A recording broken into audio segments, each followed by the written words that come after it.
You're listening to Well Met, a Hearthstone podcast brought to you by BlizzPro.com.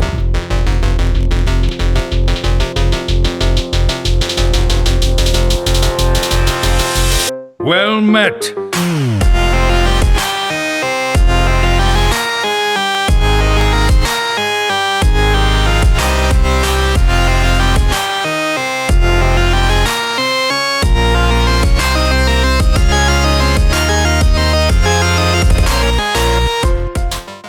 Hey everybody, welcome to another wonderful, beautiful, happy episode of Well Met. We are a Hearthstone podcast brought to you by BlizzPro.com. I am John Horstman, and with me, of course, is the crew. First, from Saskatoon, Canada, it's Kevin Obdestad. Hey, Kev.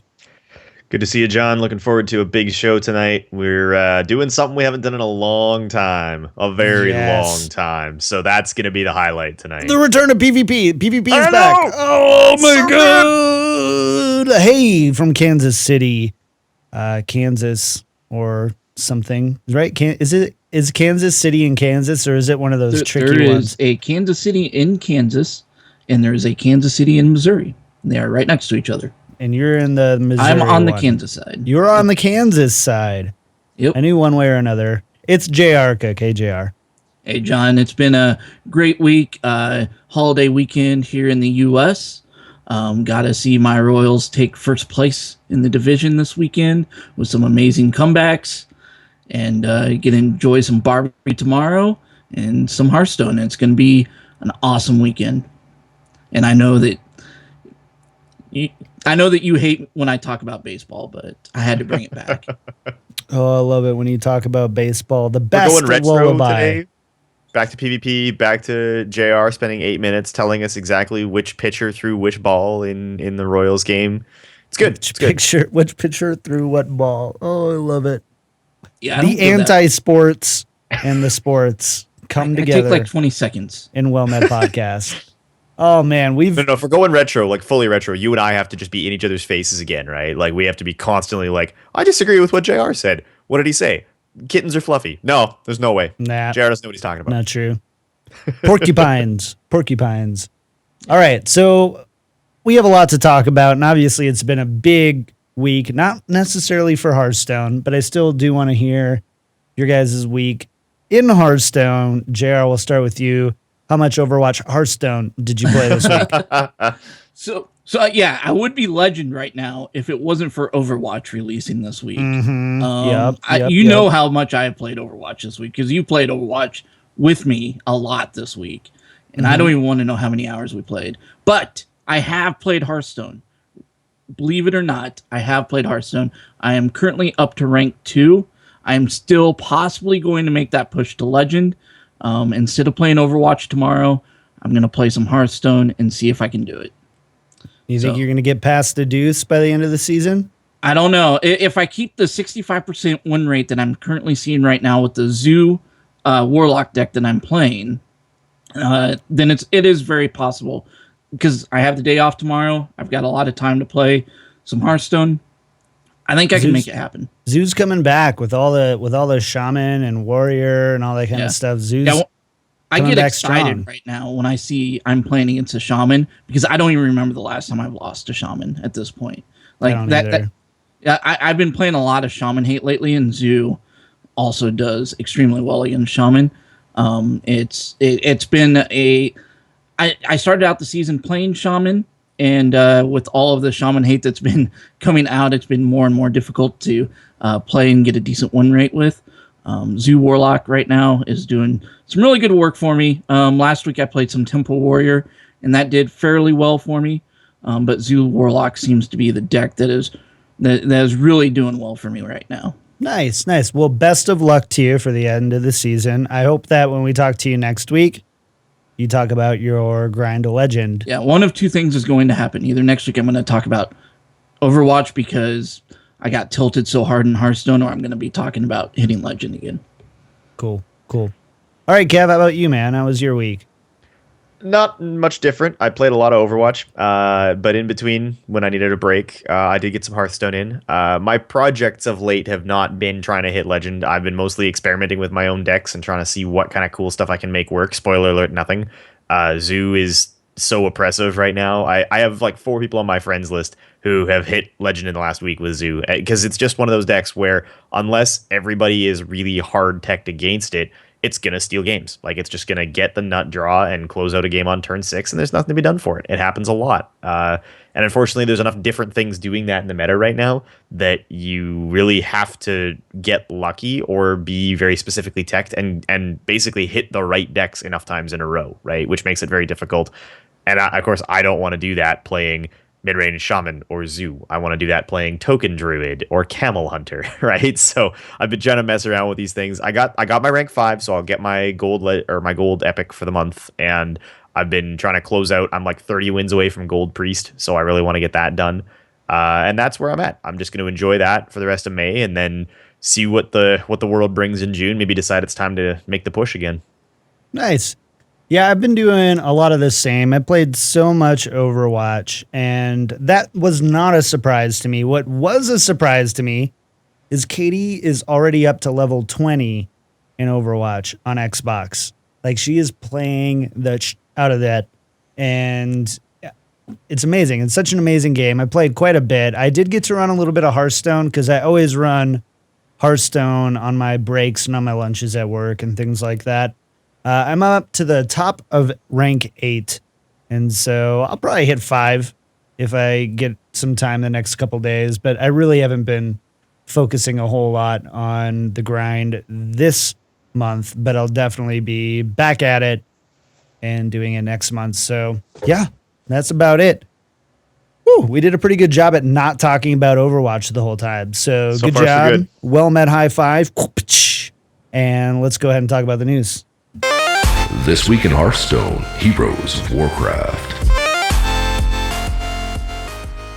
Yeah, so not a whole lot this week, but some cool stuff going on in Hearthstone this week. So first, for all you arena fans out there, Kripparrian does 110. Wait, 109. That's 100 wins in 9 arena runs. He did it with, it was a 12 win arena runs and a 5 win arena run. That is pretty freaking insane. You know, we always talk about 110 as being like the pinnacle of the best, the pinnacle of the best arena players in the world. He did it at 9. You know, Babe Ruth, you know, just hit 60 home runs in a season. You know, that kind of thing. I don't think he qualified for the 110 though, with this, because I think there is some specific like things that you have to do for that challenge as far as There's like one of every class and stuff. Yeah. Yeah. Right. And there is. So I mean, regardless, and there's lots of people like, well, he didn't announce when his first round was starting and he didn't play one of every class. Still, that's quite the accomplishment. Yeah, it's still in quite the end, I think it's pretty cool. I think I've had 2 or maybe 3 12-win arena runs total. So I have maybe 100 wins total in arena in my whole lifetime. I just don't play it enough, to be honest. Yeah, I've never done a 12 key. I played a pile when it was new because it was one of the most efficient ways to build up a collection back in the day, right? Yep. Back when the limit was still 9, and I did a ton, and I got my 9 keys a few times. But arena, just the appeal that for me isn't there. I dislike how little control you end up with over the style of deck you get to play. And it just frustrates me compared to playing constructed. I find that I'm always frustrated because it's like I don't get to actually have a win condition. I don't get to actually make sure I have removal or, you know, the right synergies of any kind. So you just end up playing kind of whatever you're given, which means every deck is just a zoo deck in some respect. But I mean, it's cool to see people do well with it. I really do hope that there's more in store for Arena. Like, I hope that Blizzard takes a look at things they could do to make Arena more appetizing. Because I think there's probably a lot to be said for, like, look at how good Standard was for Constructed and how much, like, excitement we had about that and what that brought to the game. Even if you don't necessarily love the current meta, like, the core concept of Standard and the changes they made to cards to really make Standard work made Constructed so much better. constructed a way better game, they could do something similar for Arena, right? Like they could really introduce some additional like controls to Arena to, I think, make it more fun and more palatable to people who have been away from it, because they don't need to use it as a way to develop their card collection anymore. That's not necessarily a good long-term, like, if the goal is to use Arena as a way for new people to learn the game, then it's fine the way it is. But at some point, you would think maybe you want the Arena experience to also be attractive to, like, us, people like us who've been playing the game for a long time, who are, podcasting about it or listening to podcasts or watching tournaments. Like, those kind of people, Arena holds very little for them. Yeah, it's true. I mean, there are some people, though, to be fair, there are some people who really love Arena and they're really passionate about that, who are excellent, incredible players. They definitely have a certain level of patience and problem solving that my brain doesn't have. So it's not even like, oh, I don't like Arena, I don't think it's good or skillful, or I just get crappy cards. It's literally, I am just probably not smart enough for my brain to work that way. And kudos to you Arena players who do that. I will play Arena, and I've done so a couple times on stream just for fun. But I don't know if I would ever be an Arena player just with the way my brain works. I don't like taking a jumbled mess and go, how can I make this really good? So kudos to you guys. Yeah. I mean, and Arena for me, like, is the exact same thing with Magic the Gathering, on where I'm really good with constructed, or I feel I'm really good with constructed. Same thing with Hearthstone. But anything that is a random deck building with, like, I'm fairly good with sealed, but sealed is a little bit different because you already have your card pool. You can just build your deck from that. But actually picking the cards to go in your card pool, like Magic the Gathering with drafting, like, that is just something I have never been able to, like, excel at. And it was something that was really needed to make a really round, like, Magic player back in the day. And I feel the same way about Hearthstone. It's just, my brain just does not, like John said, my brain just does not function that way to be able to pick those random cards and build a decent deck that consistently. Don't try to steal my excuse. That's my excuse. I mean, all I'm going to say, like, I think we're all pretty much on the same page there, but I think there's lots of things they could do to just freshen the expexperience up, right? Like, tweak the way the draft works a little bit. Absolutely. Give us a better reward system, or, and because I can bark about this forever, throw down and give us something to allow for improvements to the spectator client that would include the ability to spectate draft. Because I hear that all the time. Like, everybody I know who plays Arena says, man, I just want to be able to spectate my friends' drafts or let them spectate mine and be able to talk through that process. Because that's something that's so, like, it's so core to the Hearthstone experience now, is to share it with people. Let them watch your games, go and, like, watch streams and learn from them, look up deck lists online. Because there's all these resources. And then Arena, it's just like, nope, sorry. That's a totally, like, we're going to silo you off. You have to do that by yourself sort of thing, which I don't get. I think it'd be super cool to be able to share in the drafting process with other people. Yeah, there's a lot more work to be done with Arena for sure. Speaking of the people who work on Arena, there's also something else pretty exciting coming in, like that segue. So the Hearthstone development team is now hiring. There's a new spot open up on the Hearthstone design team. You can go apply over at, I always forget it, it's like battle.net/careers/ like give me youngwoosjob.com or something like that.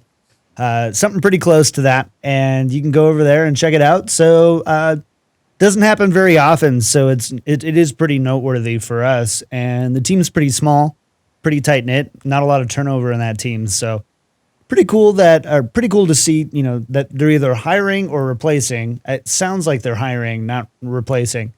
And so Hearthstone team's growing. So that's got to be a good thing. I also have an announcement to make. I will be leaving the podcast and I will be working on just kidding. Sorry, JR, you were saying? No, this is the same position that Reels, not the exact same, like his job. Not Reels' job, yeah. But you'd be working alongside basically him as an associate Hearthstone designer. And if you remember Reels, like, he was a pro player that got into the design team doing this. That's the same style that he'd be doing. You would be helping design cards and also helping implement. So if you have some programming knowledge, that's a pretty big plus. I'm actually really considering doing this myself, just for the simple fact that one of the requirements that they have in there is that you have to design a card and put that in your cover letter. And I already have my card designed, so I might just go ahead and spoil it. No, hit I'm us not. with it. No, hit us with it. Will you promise to spoil it afterward? I will spoil it afterwards. Okay. All right. Not right now. It'll probably be, about a month or so from now. Who knows? See, all I was gonna say is we should start a pool right now on which pro player we think is getting this job. Yeah, I'm gonna put $5 on Savitz right now. Really? Absolutely. I don't even think he's applying. No way. I would have to think. I would have to think a little bit, but I have an idea of a few people who might really fit the bill. I think of D2. I think D2 would be somebody who, like, he thinks about the game that way. He's already talking about it all the time, multiple high-end finishes. And I think that there's a lot of high finishing players who aren't necessarily with teams who think about the game right and are more about like the design and innovation and stuff like that. And I think those are the type of people that they're really looking for. Imagine like a Jackie Chan or, someone with that kind of mind who's always constantly trying to innovate through, or like Tempo Saiyan. Some guys who just really get the game. I don't know if they're into it for game design and stuff like that, but if they did, like, those are the type of people I would want on my team, the people who think about the game like that. Yeah. What I'm hoping for is just my programming knowledge will maybe at least get me an interview. Maybe. We'll see. Well, best of luck to you. Vote for JR 2016. We'll get Make the t-shirts great made. again. Yeah. Yep. And yeah, cool. All right. Whipped right through that news. I don't think we had really anything else when I was reviewing. A little bit slower. I suppose they didn't want to announce anything big on Overwatch's big week, which makes a lot of sense. I guess I would ahead. shout out for anybody who missed it. There was a really good interview with Dean Ayala on The Angry Chicken last week. So if you haven't had a chance to listen to TAC 151, that was super good. Yeah, I missed answered a lot of cool questions about like the design process, and like they actually talked about how they do their internal power rankings of cards, and they assign every card a weight in terms of how good and playable they expect it to be. So they did actually pretty much nail cards like Piloted Shredder. They're like, no, that's a 10. We know that's going to be one of the most played cards in the game. Like they knew. Dean went on to say that Undertaker was one they really missed the mark on, and he took personal responsibility for that, which I thought was kind of a cool thing to hear somebody say, like, yeah, that was me. I did that. I goofed. Like, it's always interesting to me to get that kind of perspective, especially now that they can come out and say stuff about particularly like the sets that have rotated out. Yeah. Yeah, it's basically they have for constructed an arena what like Hearth Arena did for Arena, where like everything has weighted powers and all that kind of stuff. I don't know how you do that internally, but you have access to so many stats. I'm sure it makes a lot more sense once you have access to those numbers, for sure. Definitely a data-driven process, for sure. Cool. All right, so go ahead. Sorry, again, dang, I'm moving too quick. How excited are you guys for the Warcraft movie? I'm actually out in Europe. Really excited now. Yeah, it came out in Europe last week. It's coming out here in the U.S. on June 10th, I think. Reviews haven't been great, but everybody that I'm hearing talk about that are Warcraft fans really seem to really love it. So. From the reviewers, not great. From the people who went to enjoy a Warcraft movie, sounds like they loved it. Yeah. And I'm really excited. I actually finally caught up on all the Warcraft featurettes they have on the website, talking about like all the props and the characters and like the design around like spell casting, and it was all really interesting to me. So I'm really excited to see it. I almost flew up. I was going to fly up to Minnesota to go to the Convert to Raid Minnesota meetup and meet with a bunch of them there.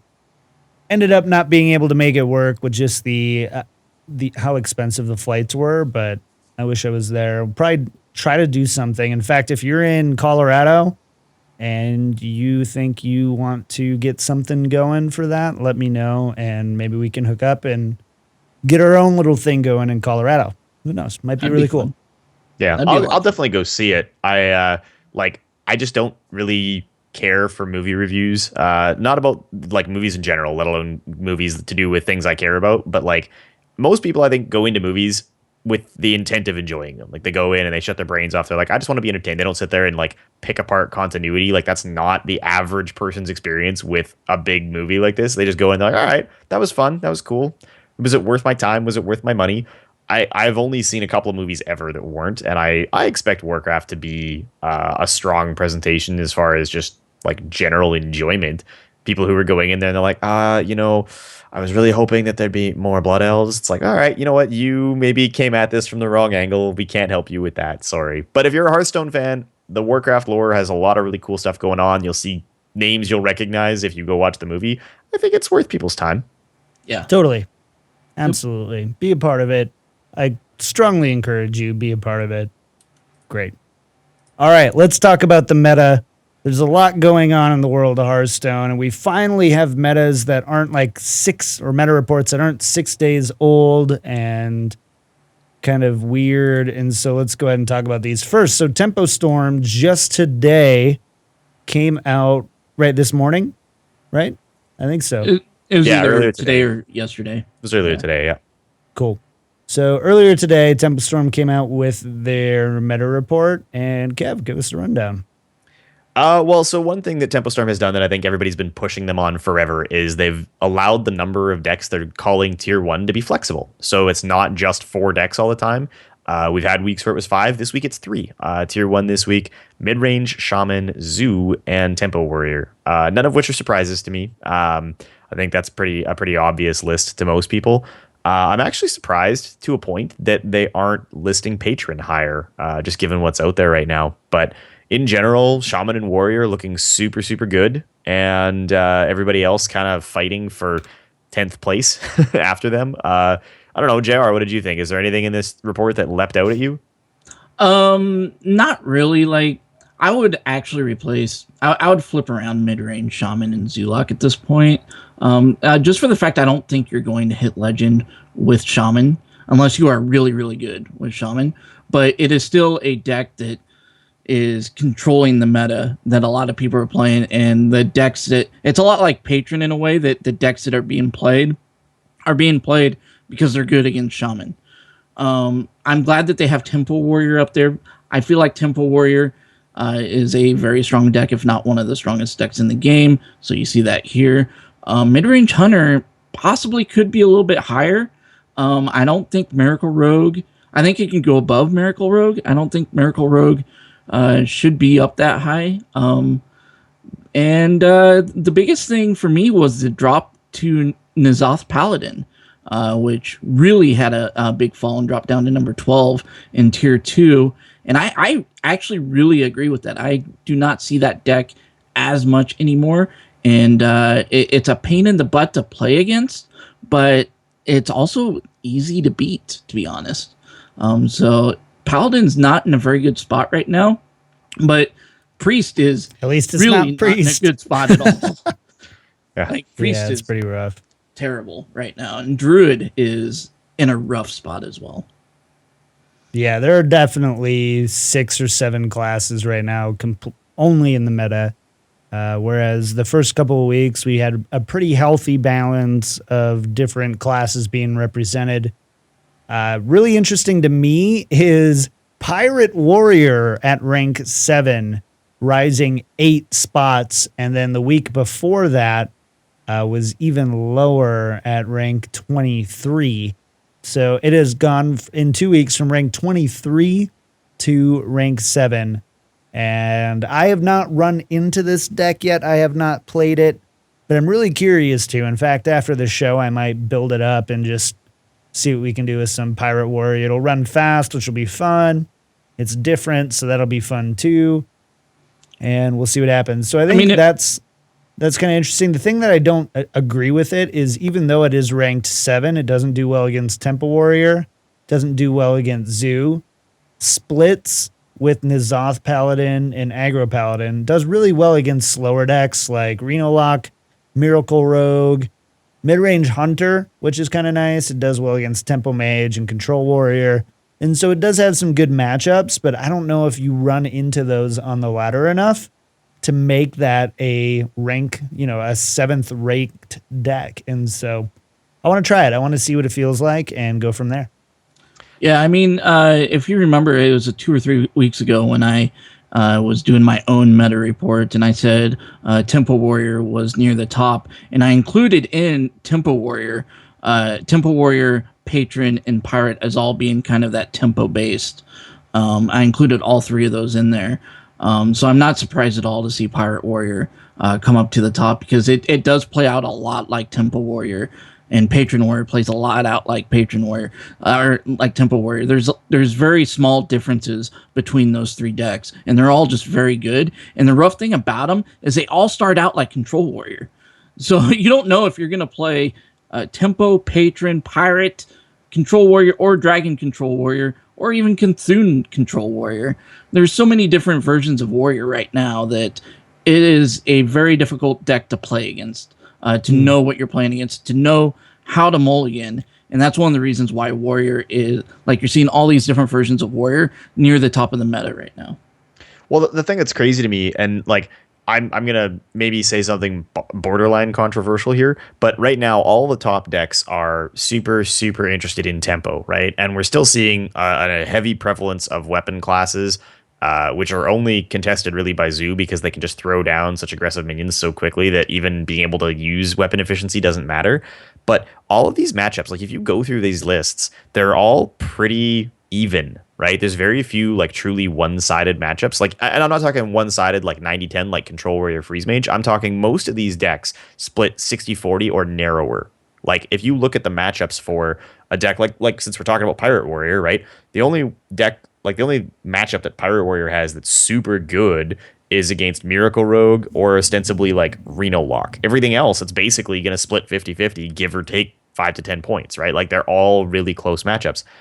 I think that one of the problems that we have right now is that there are no decks that have strong, like really strong matchups, right? If you think back to the pre-standard meta, the reason that you saw so much Druid was because you saw so much Freeze Mage, and Freeze Mage beat so many decks, right? It crushed Zoo, so it brought out Druid, which had a strong matchup against Freeze, but lost to Zoo. And you sort of had those relationships that were created where there was decks that had 75 and 80% win rates in certain matchups, but very few that were just split even like that. Whereas right now, you can go down this list and every deck feels like it's like, yeah, you basically have a 50-50 chance to win, give or take, right? Like if you decide you want to play Tempo Mage tonight, John, like you can play Tempo Mage, and Tempo Mage will probably win you half your games, the same way that Pirate Warrior will probably win you half your games. Like it really feels like it's any good though. That's the thing. Sure. I just feel like it's really tough to actually pick a deck and beat the meta right now. I think it's really tough to pick something where you can scoot up the middle or take advantage of the current meta, because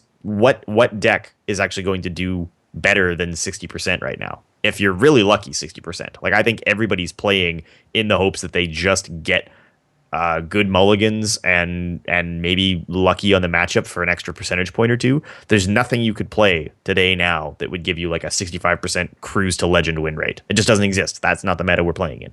Yeah, the meta we're playing in right now is turn 1 or 2. It basically will define how you're going to run out your game. If you don't have a good mulligan in the first 2 turns against a lot of these decks, you're probably going to lose. If you have a really good turn and they have a really good turn, it could go 50-50. Whoever controls the board, wins. Whoever curves out the best wins. And that's definitely the meta that we're in right now. It's definitely shifted from those early old gods control to more tempo related, and we're seeing that right now with these meta lists.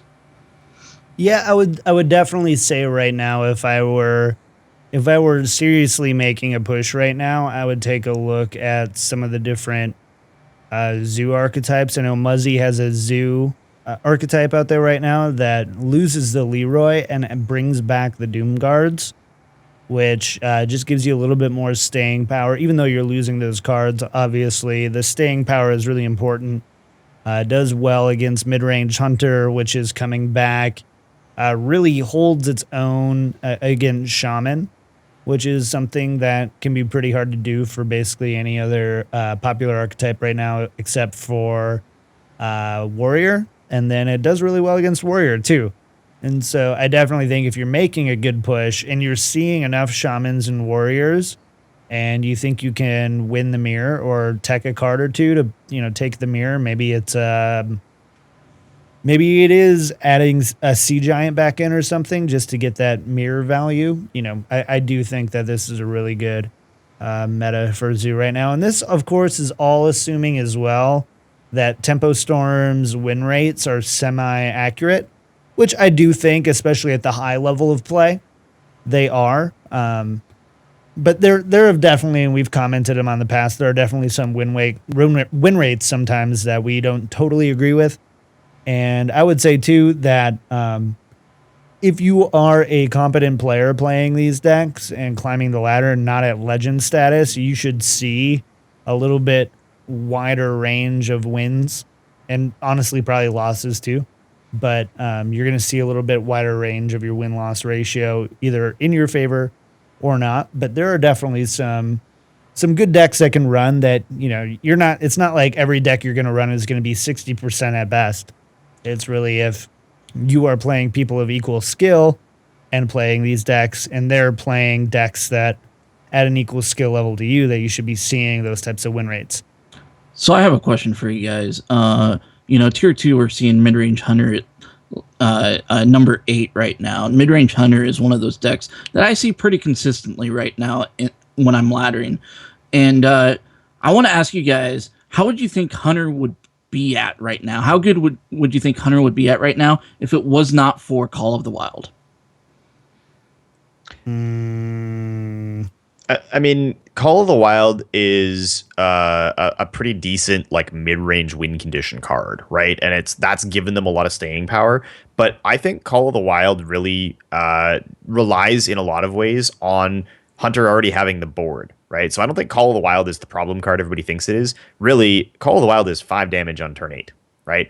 And it's only when you see them back to back, because so little can clear 2 of them. There's nothing you can do shy of a Flame Strike to clear the board after 1 Call of the Wild. So I think it's a super good card, but I think it shines on being played after you've already got a Highmane on the board, being played after you've had a Tundra Rhino stick, being played when you were able to play an Infested Wolf and just have some extra minions on the board that get to actually act that turn with the benefit of the aura. I mean, and it's a very powerful swingy card, but it's not the reason that Hunter is a successful or unsuccessful class. I think there's a lot of room left to iterate within Hunter, and it's definitely a class that to me just feels like it doesn't have. There's no really strong incentive to explore much. But I mean, even as I say that, I've seen 2 or 3 really good Legend Hunter lists this week that have teched in Snipe, and they're getting mad mileage out of playing Snipe, which I would never have predicted prior to Standard. You would never have seen it. So I don't think we're done with Hunter yet, but Call of the Wild isn't necessarily the reason it's succeeding or failing, in my mind. I would actually kind of disagree with that. I mean, it's not just because of that, but it's the fact that it's winning games that it otherwise wouldn't have that late in the game. Whether you have a couple beasts on board or something like that, imagine what a couple leftover hounds now mean once you get that out.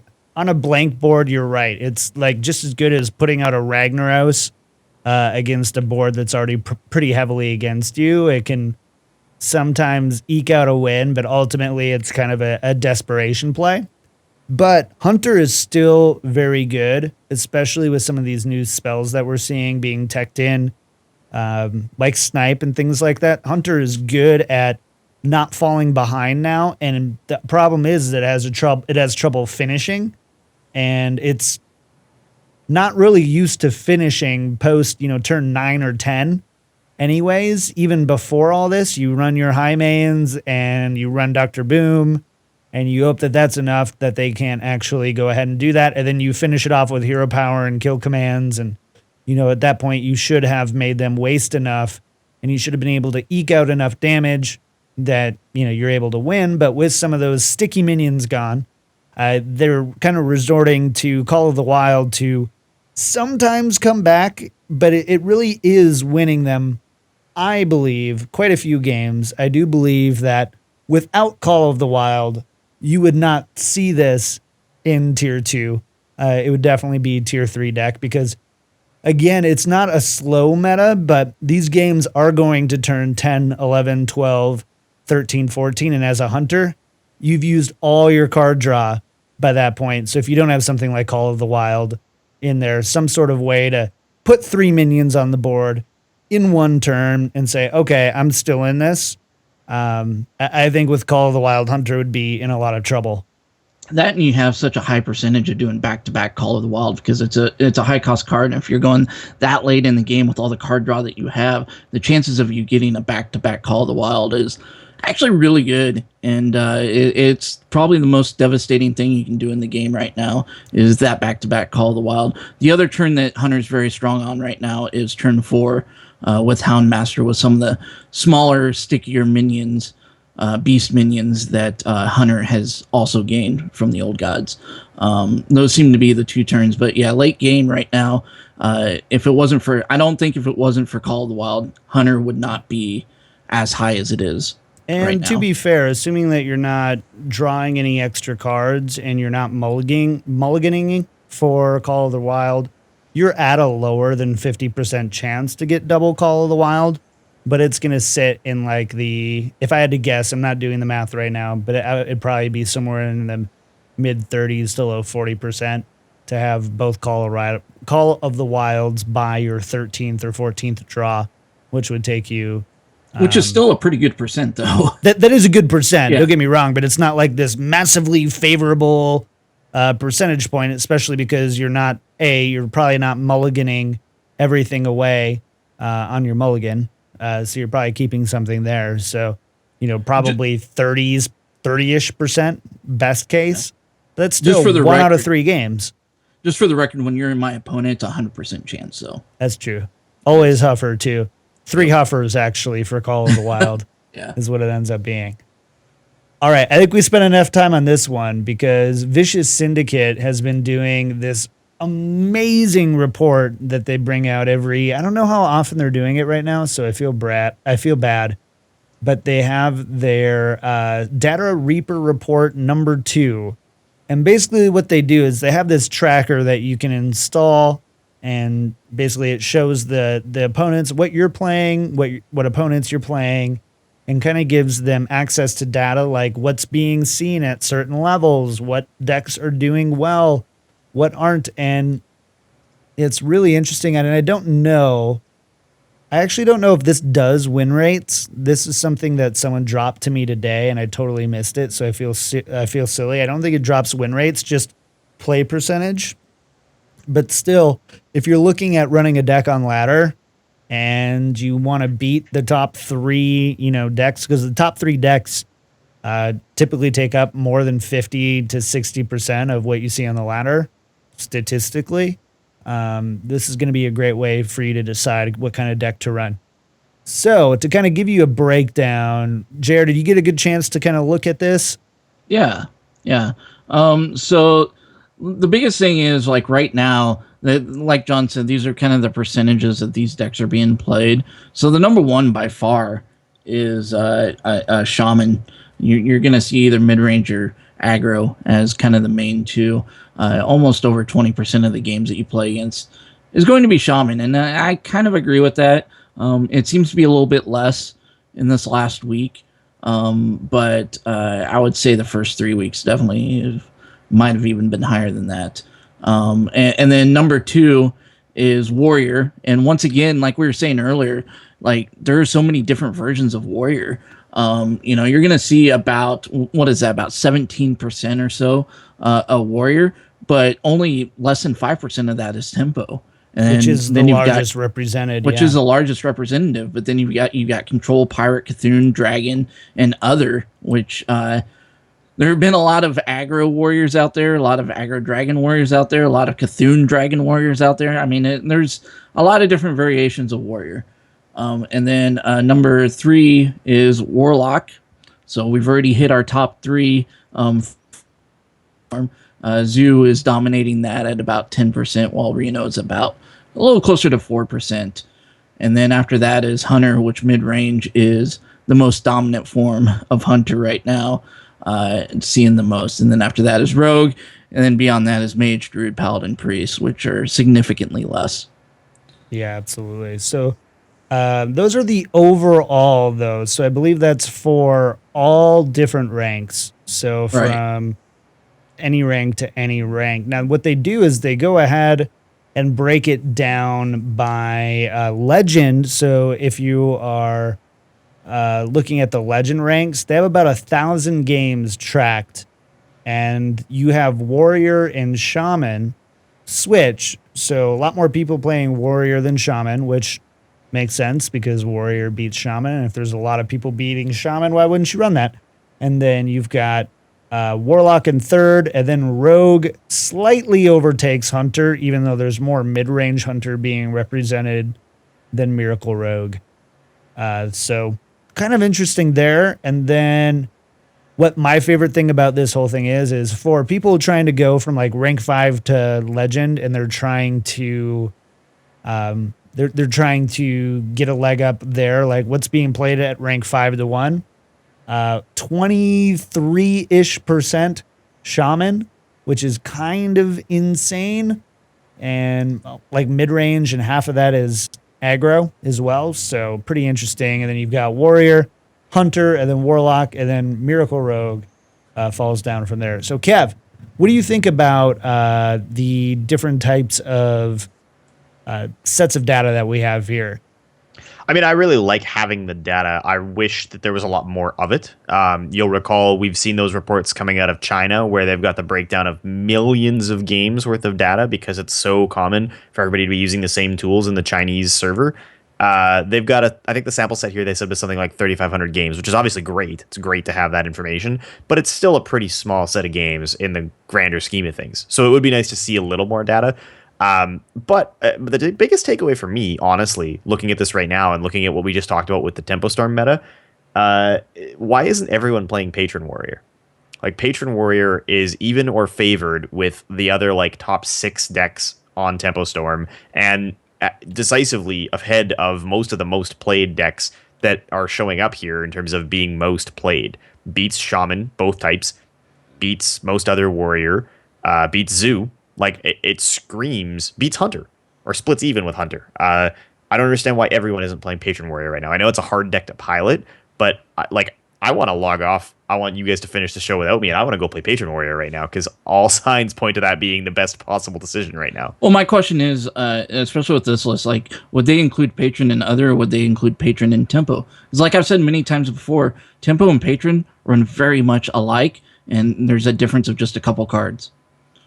Some people consider Tempo to be Patron. Some people consider Patron to be its own thing.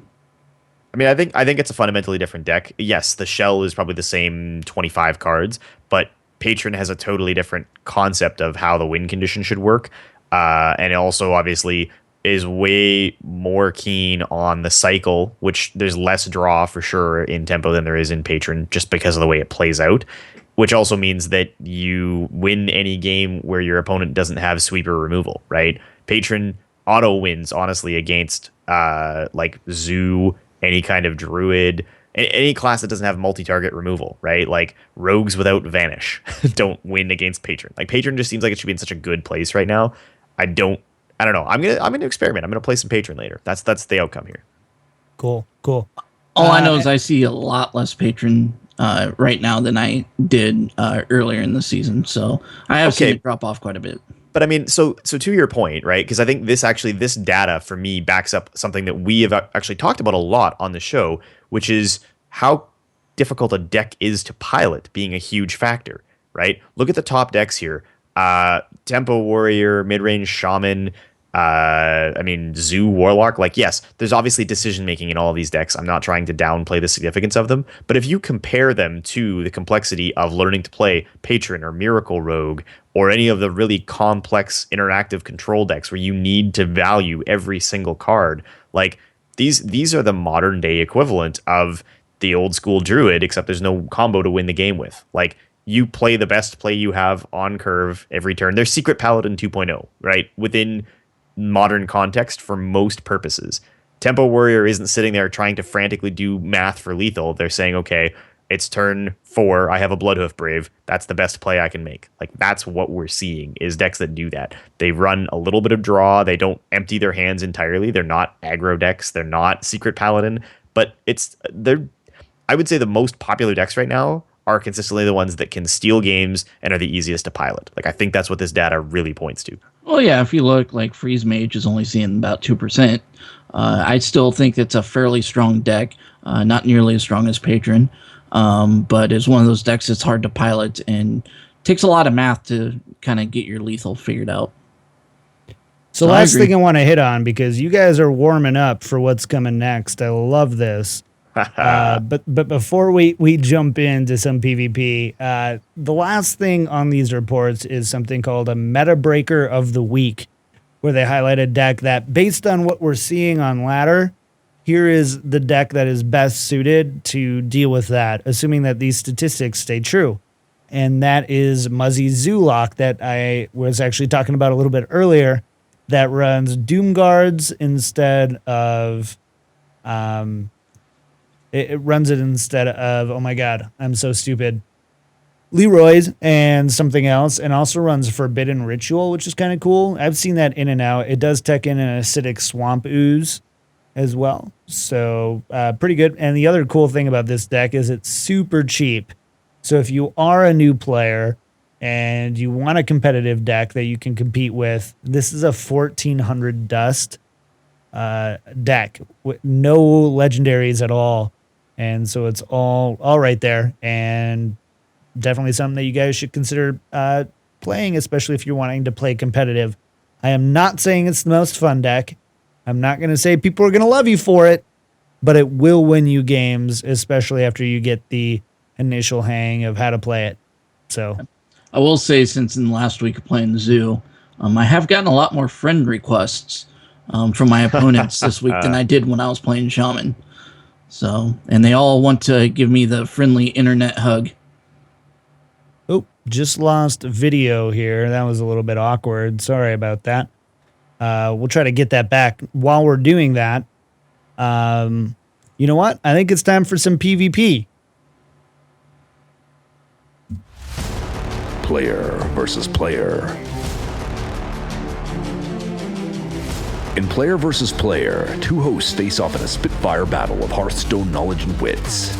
Each battle consists of 3 rounds of predetermined topics.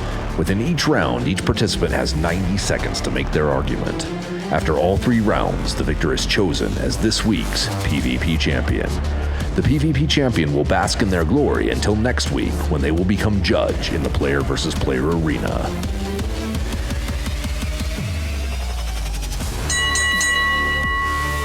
Kevin Odin Hoftestad versus J.R. Eldorian Cook.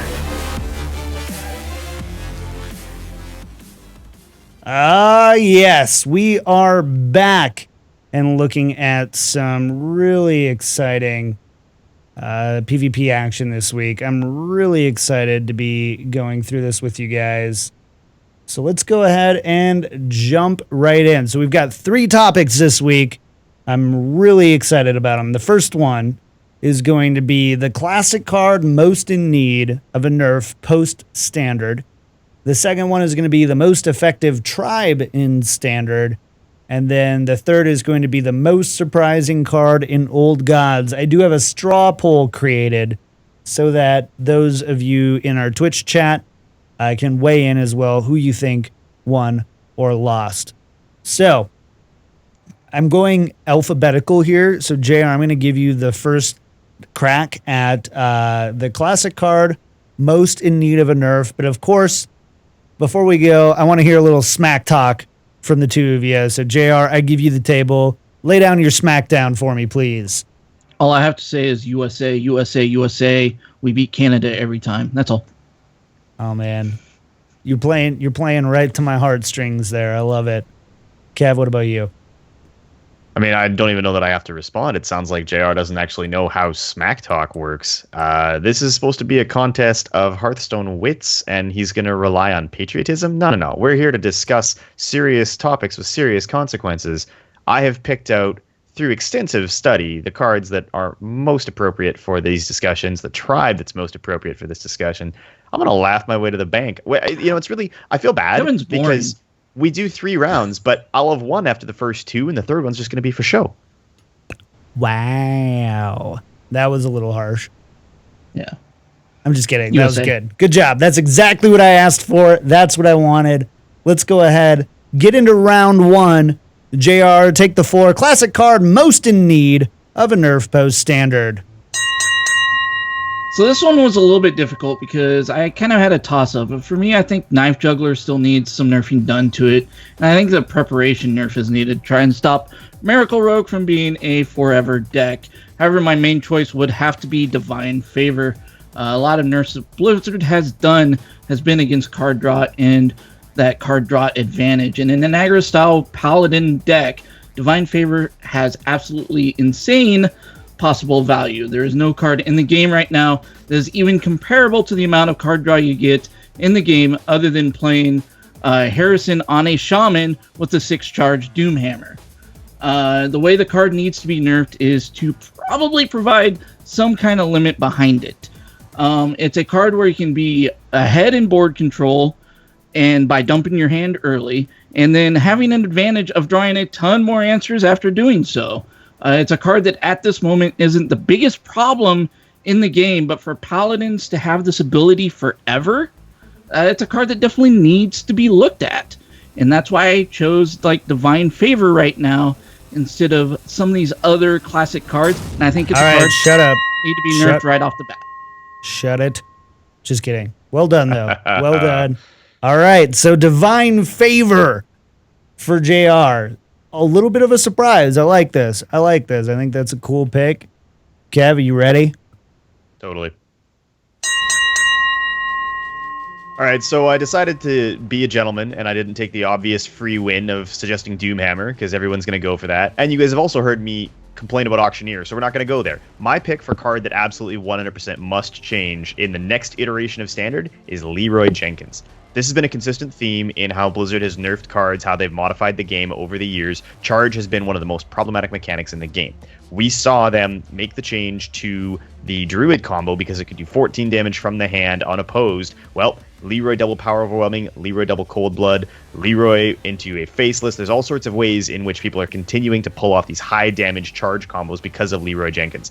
His power level was already nerfed. They increased his cost, but I think what we've seen is the Blizzard team in design switch it up a little bit. They're more willing to change stats now, not just cost, and thematically they can do something different with Leroy to make him less oppressive and get rid of the bizarre win conditions that Leroy creates. Leroy is a card that can't continue to exist in the form that he exists today, because until they change him, they can't do anything with Faceless Manipulator. They can't do anything with any of the damage potential from other cards, because they have to balance everything around dealing with the tandem problem that is posed by Charge.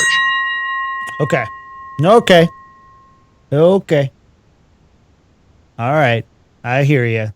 Okay. Pretty cool. So we got Divine Favor versus Leroy Jenkins. The poll is in the chat. Go ahead, guys. Weigh in, and we'll come with the tally and the final results at the end of everything. Switching it up a little bit. Normally I just say, hey, you win round 1. Hey, you win round 2. We're going to go to the end for that so that Kevin can't win in 2 rounds, you know? We don't want that. Subtle, I like it. You got it. I got you, buddy. Good. I got you, buddy. So, all right, Kevin, you are going to lead round 2. So round 2 is the most effective tribe in Standard. Are you ready, sir? Oh, God, yes. All right, so I feel bad because I got to fill 90 seconds of airtime right now with talking about nothing, because this is an open and shut case. The most effective tribe right now, totems. Boom, done. There. Mic drop. We can just sit here in silence. You guys can listen to the soothing sound of my voice. Let's talk about the weather. It's been nice outside. A little rainy here, but, that's the way the world spins. Now, totems are so crazy good. Totem Synergy is easily, way far and away, the strongest tribe that we've ever had in the game.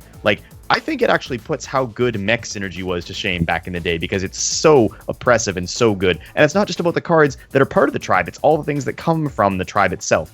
There's nothing, not beasts, not giants, not mechs, not any concept of a tribe in this game that even comes close to what totems are capable of right now. There's way more beast cards, doesn't matter. Beasts don't have anywhere near the same level of synergy. There's way more dragon cards. They don't show up, they're too slow. The whole tribe has suffered. Even with the introduction of the really good cards in TGT, it's still just not good enough.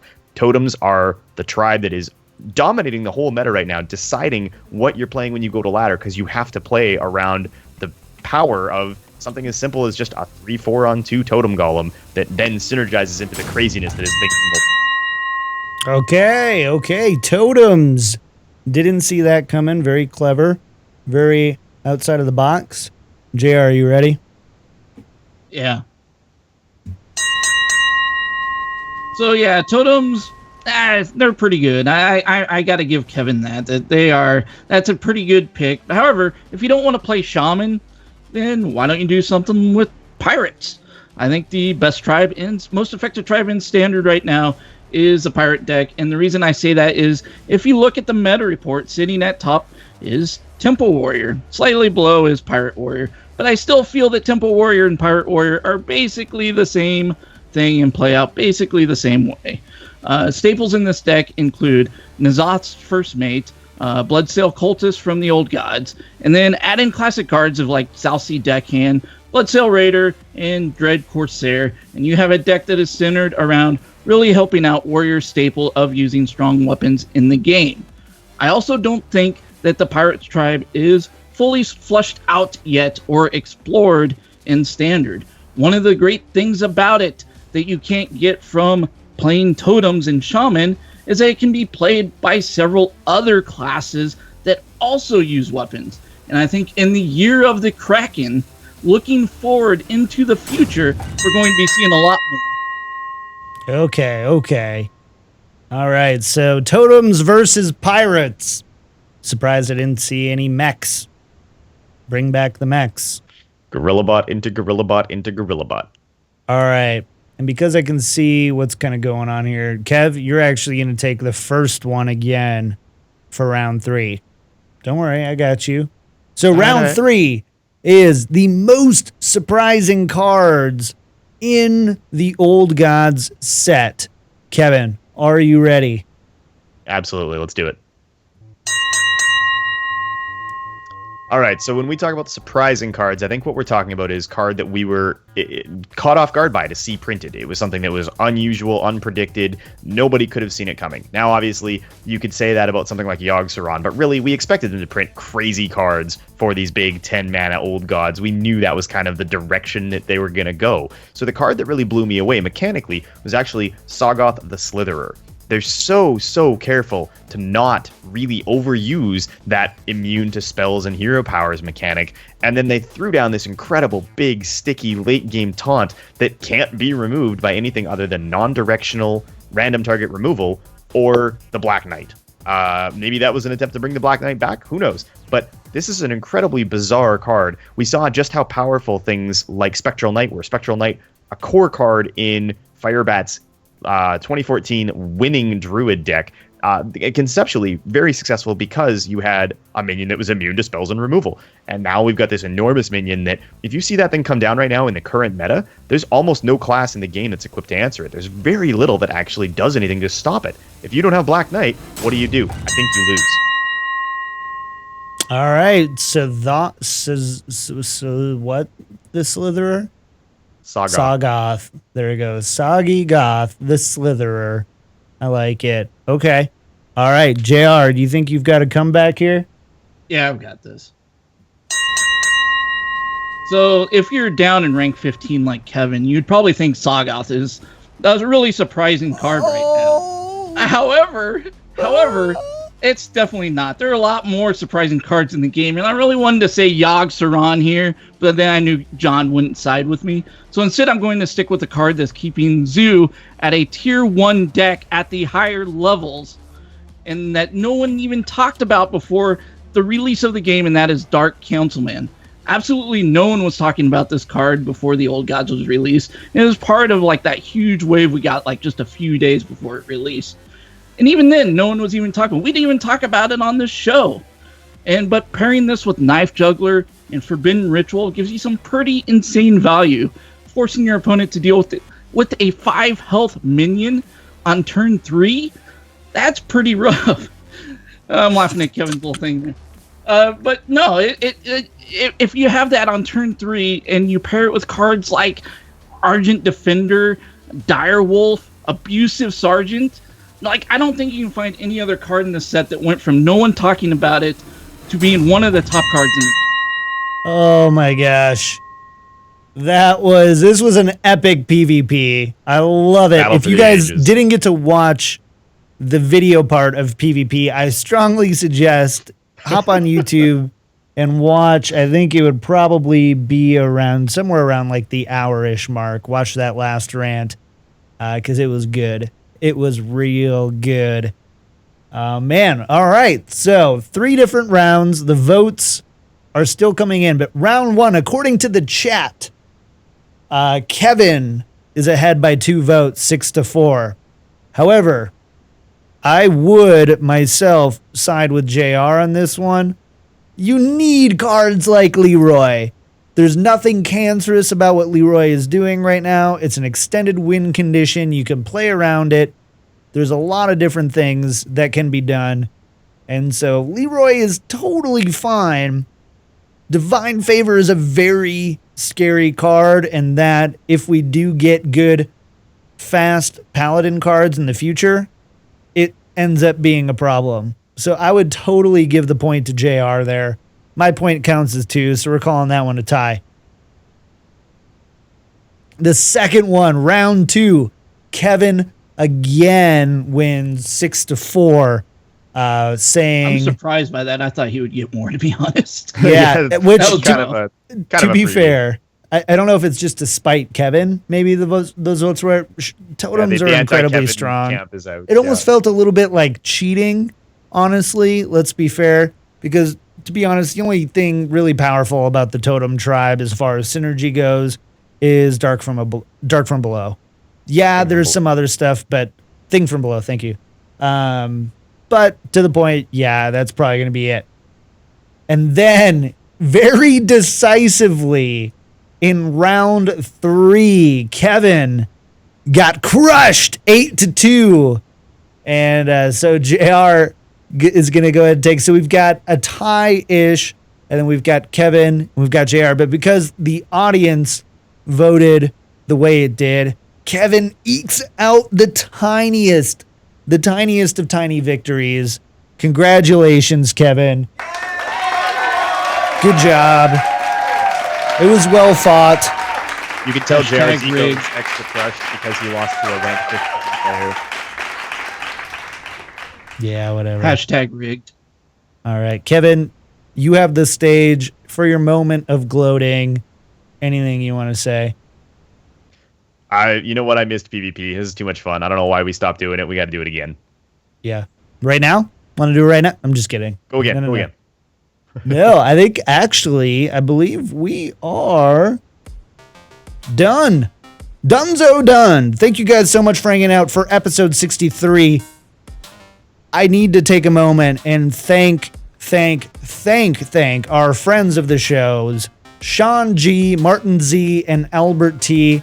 These shows cannot be done without our patrons, and the way that these guys have supported the show is just incredible. Thank you again so much for your support of the show. If you want to know more about how you can support Well Met, head over to patreon.com/wellmetpodcast. We also want to hear your emails. It's slowing down a little bit, and so these are the perfect times to send in your emails, and we can answer them on the show. When there's a lot of news, and then we get 30 emails, we miss stuff. But there's not a lot of news. Things are slowing down. Send us your things so we can talk about them on this show. Patreon. I think we've got some new stuff on the Patreon, don't we, Kev? We sure do. So first and foremost, in addition to our friends of the show, who we love ever so much, thank you guys once again. Do want to welcome Scotty D to the Well Met family this week. New with us. We're very happy to have you. If you are not already a supporter of the show, you want to find out some more, you can hit up patreon.com/wellmetpodcast. We are constantly chatting with our patrons on our new Facebook group. You guys will have access to all the cool new sound effects that John is adding to our Dropbox if you decide to go for that. we're doing coaching and all sorts of cool stuff with the people who are top tier supporters of the show, and we really enjoy it. And there's going to be hopefully a strong possibility coming up here over the summer that we're going to reach that next big milestone and start offering you guys one additional bonus show every month. So if that's something that interests you, head on over to patreon.com/wellmetpodcast. Awesome. And 5-star reviews, JR. Yeah, so we had some awesome 5-star reviews this week from the USA. Thank you, Centaurus MKV. And from Canada, thank you, Scotty Duzino. You guys are awesome. You help us out a ton. And if you'd like to give us a 5-star review on iTunes, just hop over to iTunes, type in Hearthstone, you'll find Well Met pretty easily right there. Click on that, leave a nice little 5-star review there. And when you do, I will mispronounce your name on the show. And it'll be awesome. Yay! I love it. Oh, man. Shout-outs for the week. Let's go ahead and do it. Kev, you first. Right on. So it's been a crazy week. Overwatch being out has been awesome. I'm playing a ton of Overwatch on both PC and console, especially on console, though I could use some more friends. So if you're a console player on Xbox Live and you want to come hang out and play some Overwatch with me and my friends, get at me on Twitter at Lack of Realism. Let me know what your gamer tag is over on Xbox Live so we can hook up some games together. Hearthstone wise, I'm hoping to get some streaming in this week. It's be a quieter week for me because I'm not traveling this time. So midweek, look for me on twitch.tv/OdinTV. And a special shout out to JR. Nice. We'll have to find a way to edit that because that was really that was something else. JR, shout outs for the week. I'm just gonna have to give a shout out to all of our awesome fans that reach out to us every week and every day. You guys are awesome. And if you want to come and play Overwatch with us, come to our Discord channel. We're over at discord.blizzpro.com. I check that out fairly often, see if there's anybody in there, and just hop into our Overwatch channel there and let's play some games of Overwatch because I'm really enjoying that game right now. And when I have some free time at the computer, I like playing that. When I have free time away from the computers, when I play Hearthstone. So let's get some Overwatch games in. Awesome. As for me, I didn't know about it last week, but I was actually a guest on Convert to Raid again. So if you want to be on an incredible podcast with Pat Crane, Sharku, Darius, talking about everything in the Blizzard game universe, from World of Warcraft to Diablo to StarCraft to Heroes of the Storm, and of course Hearthstone and Overwatch, go check it out. ConvertToRaid.com. I got to guest there. It was my second time guesting, so I'm totally geeking out. It was because of podcasts like that I began podcasting, so just total geek out moment. Playing a lot of Overwatch as well, so if you want to play Overwatch, honestly, with any of us, hop into our Discord, BlizzPro.discord.com, and say you want to play, and we'll get back to you, and you'll probably meet other friends too. And yeah. Definitely. That's it for us this week. You can tune in together with your friends live every Sunday on twitch.tv/BlizzPro at 7 p.m. Pacific, or find us on your favorite podcast outlets. For updates throughout the week, follow us on Twitter at WellMetPodcast, and WellMet is entirely supported by our fans. Find out more at patreon.com/WellMetPodcast. We also have merch at store.blizzpro.com. And Kevin, you're looking good in that shirt this week, by the way. Way to represent. As always, a big thank you to Jake Buttineau at jakebuttineau.ca for our music and Scythe Designs for our graphics. Thank you again for joining us for episode number 63. JR is a dork, according to Kevin. I love it for the audio listeners. Thanks for joining us for episode 63 of Well Met. We'll see you next week. Bye-bye, everybody. See ya. Well Met is a production of BlizzPro.com. The show records live at 7 p.m. Pacific Standard Time at twitch.tv/BlizzPro. To get the latest news and information about the show, follow us on Twitter at WellMetPodcast or join us on our subreddit at reddit.com/r/WellMetPodcast. If you would like to support the show, you can find out how at patreon.com/WellMetPodcast.